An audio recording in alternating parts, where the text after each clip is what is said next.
So, a couple of days before the interview happened, people were getting anxious and very nervous about Lex Fridman interviewing Zelenskyy. So, I posted this on all my socials. I said, mark my words, Zelenskyy will eat Lex Fridman for breakfast. And he did. He ate. And it was beautiful. Oh, he was brilliant. Amazing. Hi guys, I'm Slavie. Welcome to your Chenko channel. This video is a review of the Lex Fridman interview with President Zelenskyy. I wanted to get this video out to you as soon as possible, so it will be without all the bells and whistles of editing. However, I did manage to curate a couple of gems, clips, moments from the interview into this video. I do, however, highly recommend for everyone to watch the full interview. It's very insightful, and Zelenskyy is an absolute geopolitical god, legendary, epic rock star in this interview. Lex Fridman interviewing President Zelenskyy was giving a world-class leader explain geopolitics to a toddler, while the toddler dreams of solving world peace like a beauty queen at a pageant. Through this interview, Zelenskyy demonstrated why he's not just a leader, but the symbol of Ukraine's resilience. He came armed with sharp, brutal truths, dismantling propaganda with precision and showing exactly what it takes to lead a nation fighting for its survival. And Lex, he brought his naive dreams of solving world peace and completely misguided narratives and some of the most tone-deaf questions imaginable. Before we dive in, please subscribe if you haven't yet. If you're new here, welcome. My number one highlight, the Russian language debacle. I'll call it Lex's facepalm start. It was literally like, Lex started off with a question that might as well have been written by Kremlin propaganda. Can we do this interview in Russian? Zelenskyy, the president of a country fighting for its freedom, had to remind Lex that this war isn't about linguistics, it's about values. Promoting the Ukrainian language isn't oppression. Russian isn't banned in Ukraine. I want people to get this through your head. Russian is not banned in Ukraine. People speak Russian freely in Ukraine. It's their choice. It's their free will. But Ukraine, as a sovereign nation, has every right to prioritize its own language and culture, especially after centuries of suppression. Lex didn't seem to know this. But Zelenskyy pointed out that during Soviet times, Ukrainian was literally suppressed while Russian was forced on the population. It's called Russification. Now, Ukraine is reclaiming its identity, and somehow that's controversial? Lex needs to learn a thing or two about decolonization. Or, in other words, let's make Russia small again. Right, say? Tiny. That the American president, Donald Trump, and the American people will hear this. That everyone will hear this. And yes, Ukrainian language is important symbolically. But what is also important is that we understand each other well. For Donald Trump? Is it important for Donald Trump whether I speak Russian or not? Yes.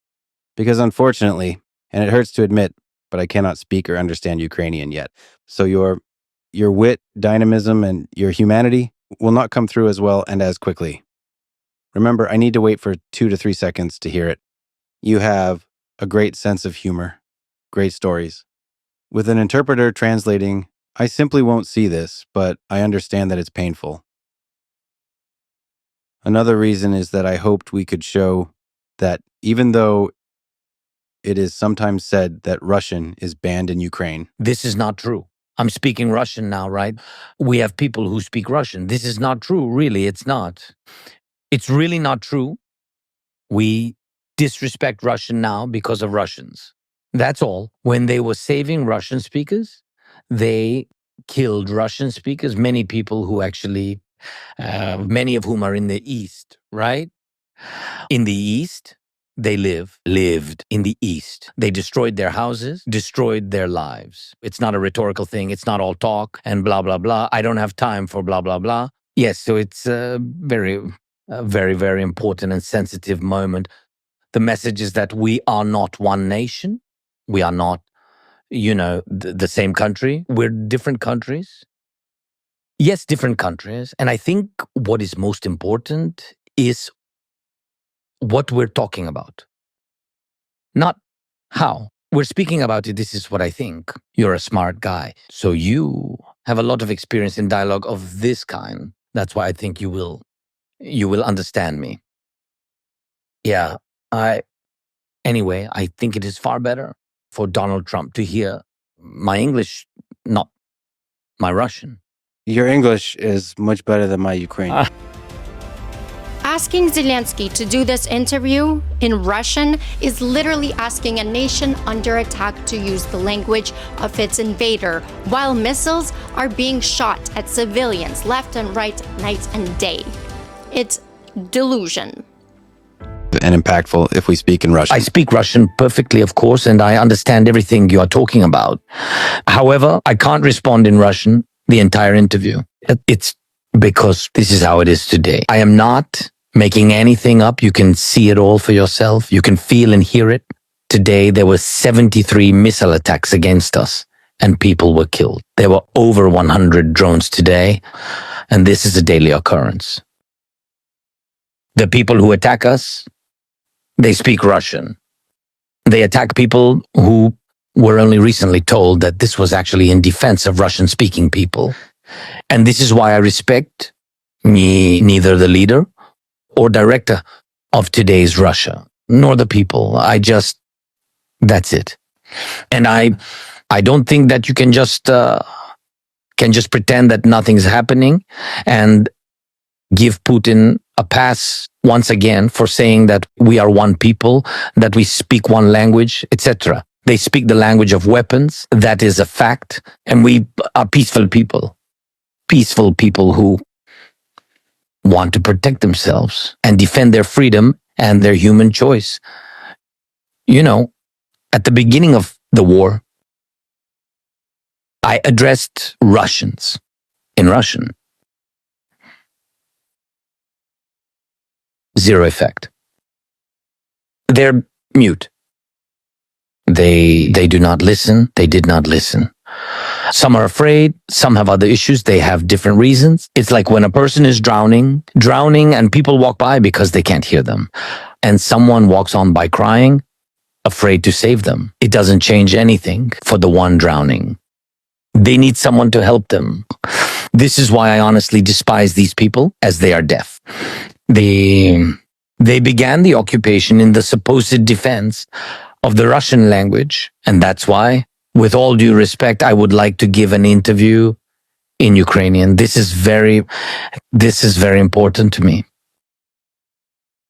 If there are some points that you want me to explain in Russian, I can certainly do that. I can certainly occasionally speak Russian, but in general, no. My second highlight is Lex's naivete on Putin's wanting peace. This is my probably most aggravating highlight, personally for me. So, this is what happened. Lex floats the idea that Putin might actually want peace. Actually, no, he insists. He says Putin wants peace. Zelensky's response is a cold dose of reality. You don't negotiate with someone murdering your people every day. He broke it down. Putin uses peace talks as a stalling tactic to regroup and relaunch more attacks. It's not diplomacy, it's strategy for a genocide. That's not wanting peace, Lex. Plus, just saying, Lex, you...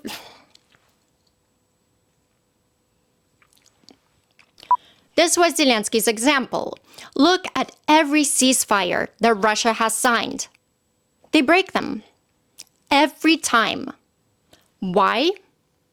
Because for Putin, this isn't a conflict, it's a mission to erase Ukraine. As if Putin wants to sit down and talk, but Ukraine does not. This is not true. I think that, yes, he is in fact ready to talk. Did you talk to him? On the phone or what? How do you normally talk to him? I don't know. Normally by the sea. The same as with you. He invites you to the sea with me. Just the three of us. No, one of us may drown. Who? Are you good at swimming? Yes, I am a good swimmer. You're a good swimmer. Well, if you think that the president of a country is completely crazy, it is really hard to come to an agreement with him. You have to look at him as a serious person who loves his country and loves the people in his country. And he conducts, yes, destructive military actions. Who are you talking about now? Who loves his country? Putin. Do you think he doesn't love his country? No. What is his country? He happened to consider Ukraine his country. What is his country? Lex trying to tell Zelensky that Putin wants peace is beyond naive. It's insulting. Putin's version of peace is Ukraine's surrender. And pretending otherwise is a very dangerous denial of reality. My third highlight from the interview is the Trump what if moment. Lex attempted to turn the conversation into a philosophical exercise, asking Zelensky if Donald Trump could have prevented the war. The question wasn't just hypothetical, it was completely tone deaf. Zelensky, staying measured and focused, dismissed the motion with a reality check. You can't rewrite history. He made it clear that Ukraine's focus isn't on theoretical scenarios or personalities. It's on defending its sovereignty in the face of active aggression. This wasn't just a detour into what-if territory. It was Lex trying to steer the conversation into complete irrelevance. Zelensky had to remind him that speculation about a former president's potential actions does nothing for Ukraine today. The question wasted time that could have been spent addressing real solutions and not imaginary interventions. The war isn't a thought experiment, and Ukraine doesn't have time for hypotheticals. Lex, philosophy won't stop missiles. Actions will. Sorry, you won't solve world peace with philosophy. Not how it works. My fourth highlight is the Elon Musk and AI question. So, Lex Fridman tried to steer the conversation into familiar territory, bringing up Elon Musk, AI, and tech. Zelensky, however, seized the moment to showcase Ukraine's leadership in cutting-edge military technology, particularly AI-driven drones that are revolutionizing modern warfare. This is Zelensky's most savage moment from the interview. He said, Some have technology, Mars, AI, and this one, meaning Putin, stands with his ass bare and talks about tribes. This is why it's so painful to talk about the Russian language too, because look, if a person does not want to listen, they will not listen, no matter what language we speak. I disagree with you here. I think and hope that many people in Russia will hear us today. They blocked YouTube recently. Are you aware of this? In their country. I know. And I simply guarantee that this conversation will travel fast on the internet. Everyone will hear you. They will hear you. Including the president of Russia will hear you. This is why I have hope. He is actually deaf, even if he speaks to you. He is deaf by his very nature. Do you understand the difference? You know, for instance, when you talk to Musk, you're talking to an innovator, a scientist about rockets. You talk about how to save on costs and how they land. And on the other hand, Putin doesn't launch rockets to save money, but to kill people. Do you think you can talk to Putin about technology? Your guys were interviewing him, and he told them about tribal history. Do you understand? Imagine a Russian man in his country listening to him. You know what Musk is about? Technology, Mars, artificial intelligence. And this guy, Putin, is standing there bare-assed, pontificating about tribes. You've got to understand.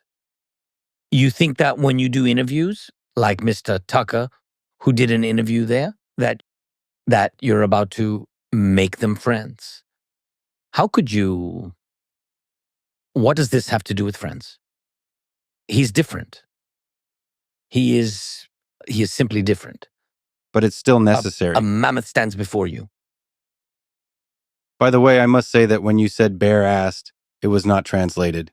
Could the interpreter please translate? This is so that you Thank can you. understand. Now he explained everything to me. I understand. Yeah? That's now great. I fully understand. That's Anyway. great. With one brutal line, Zelenskyy dismantled any illusion of Russia's so-called power.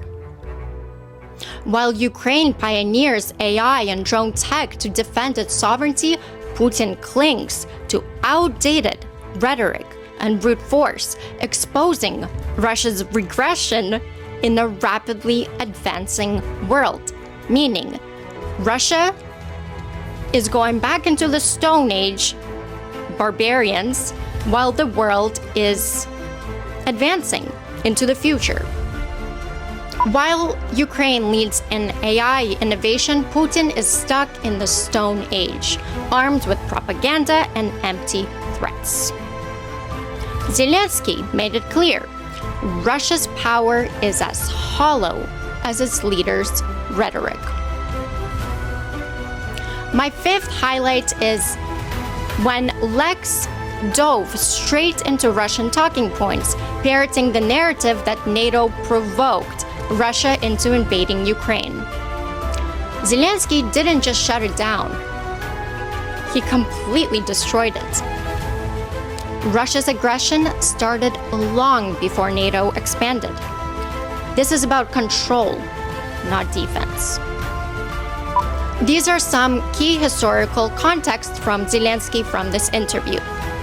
Russia invaded Crimea in 2014, years before NATO membership for Ukraine was even a serious discussion. Moscow's real fear isn't NATO. It's a free and independent Ukraine that refuses to bow to Russian imperialism. And Russia knows there's no Russian empire without Ukraine. But that is never going to happen. Is some Uncle Vova irritated by the word NATO? There's a problem with the word. And I think he's simply irritated by people who are alive and living here. If you believe this, it will be very difficult to negotiate. If you think that the president of a country is completely crazy, it is really hard to come to an agreement with him. You have to look at him as a serious person who loves his country and loves the people in his country. And he conducts, yes, Who are destructive you? military Who are actions. you talking about now? Who loves his country? Putin. Do you think he doesn't love his country? No. What is his country? He happened to consider Ukraine his country. What is his country? Explain it. Tomorrow he will say that it's America. No pity for the Chechens? Do they look like Russians? Do they speak Russian? Of course. Of course they learn in schools like anywhere there's been Russification. Who are the Chechens? A different people. Another faith, other people, another language, a million. Eliminated.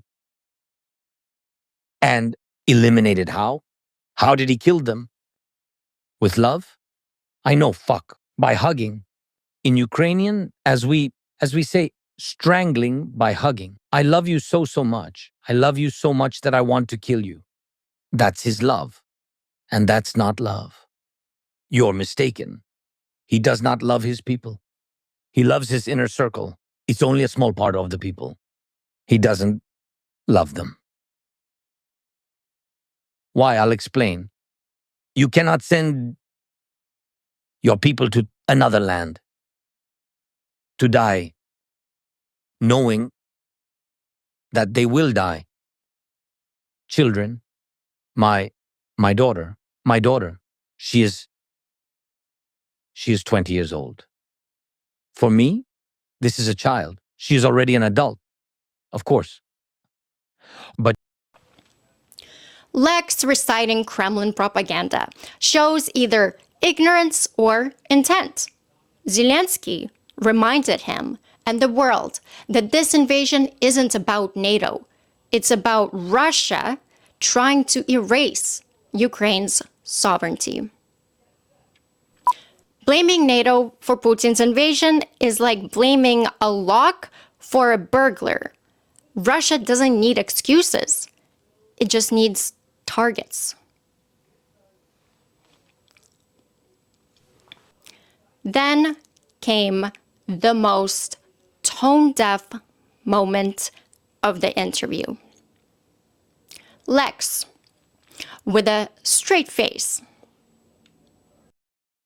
asked if Ukrainians could one day forgive Russia and marry.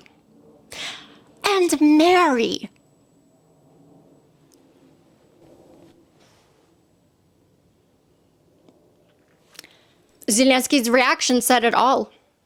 Pure disbelief. His response was actually just as brutal as it was honest. He said, "How can you forgive murderers, torturers, and rapists?"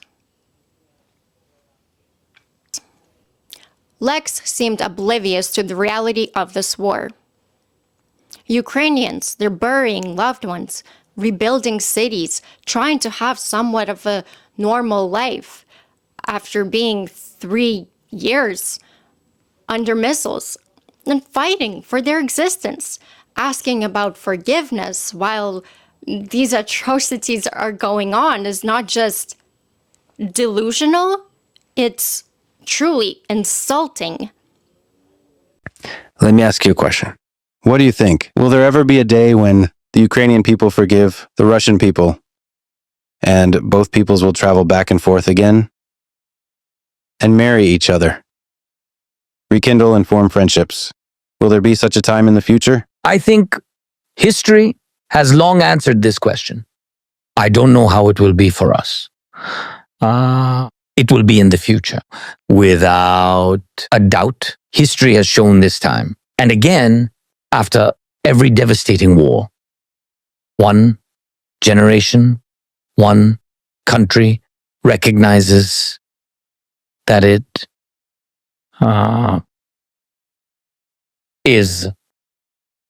was an aggressor, and it comes to realize this is impossible to forgive.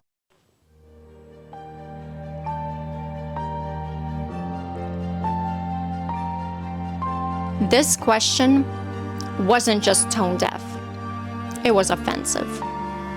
It ignored the pain and the suffering of millions of Ukrainians who have endured unimaginable horrors at the hands of Russian forces. Lex needs to save the rom-com questions for another time, perhaps. In the seventh highlight that I have is while Lex floundered hypotheticals and irrelevant philosophy, Zelenskyy laid out a clear vision for Ukraine's future, a sovereign democratic nation integrated into Europe and free from Russian tyranny. He didn't just talk about Ukraine, he made it clear that this fight is for every democracy worldwide. Genius. And I gotta say this to Lex, you'll probably never watch this. For peace to win, Kremlin must fall. Evil must fall. But he is a Putin apologist, so I'm sure it will be a very hard decision, world peace or a tyrant. So, where was I? Zelenskyy reminded everyone that this war is the front line of democracy. If Ukraine wins, freedom wins. If it loses, tyranny spreads. Yes, it's true. If we do not have security guarantees, Putin will come again. To make it clear, let's describe. The idea that you are speaking about, I would like to offer you other ideas too. But right now, your idea is that NATO accepts Ukraine minus the 5 regions of Luhansk, Donetsk, Zaporizhia, Kherson, and Crimea. Just so you understand the situation, the invitation to NATO is legislatively issued to Ukraine. So to us, all those territories are still Ukraine. But NATO so far can only act in the part that is under Ukrainian control. This can be negotiated. I am sure about that. Yes, this would not be a great success for us, but if we see a diplomatic way to end the war, this is one of the ways. So it is. That is a start. Secondly, weapons, arms aid package. I'm not ready to discuss this publicly right now. It's all written down. And President Trump might have seen it or not, but we've got no secrets from him. Yes. But mostly it depends on the willingness of the United States, because some of it will come from the EU, some from the United States, of course, together. So not just from the United States. No. We need unity with this package. So the package and sanctions. Yes, sanctions. But I think it's in the interest of all the smart people to not have Russian energy on the market in general. So he has to stop it. That's all. It's fine. American oil, American gas is okay. Why not? And it's cheaper. So it will be cheaper for the whole world. The money will go to the United States. And I think he will be happy. And the president and your people will be happy. But it's your decision. I'm just sharing. Yes, and cheap oil. So Putin won't have so much money for the war. And that's it. But this is difficult because it's a lot. You're saying to continue the sanctions on Russia to accept Ukraine into NATO. Here's the kicker. After Zelenskyy, Lex plans to interview none other than Putin. Can't even say it. Putin.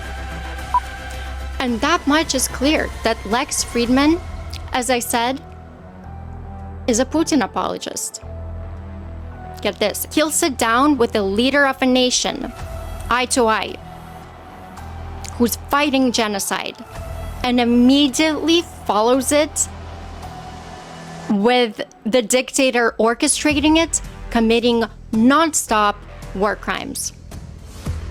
The timing is as sly as it gets. I don't know how a sane person could do it, which is, I don't think Lex is sane.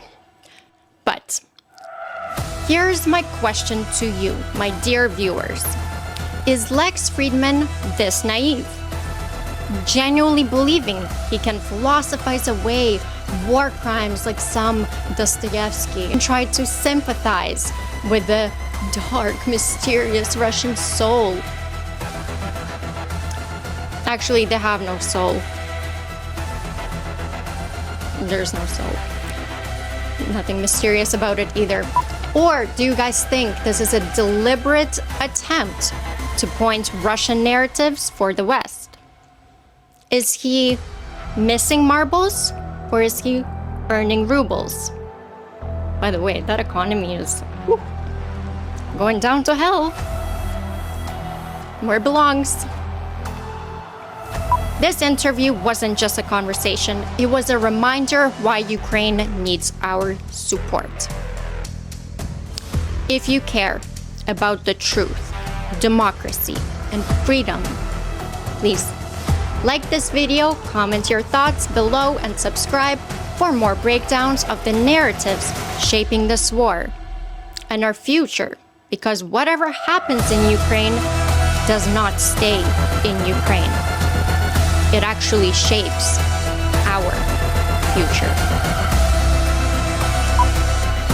Let's make Zelenskyy's voice louder than Russian propaganda, louder than Huidlo. Guys, thank you for watching. God bless America and Slava Ukraini.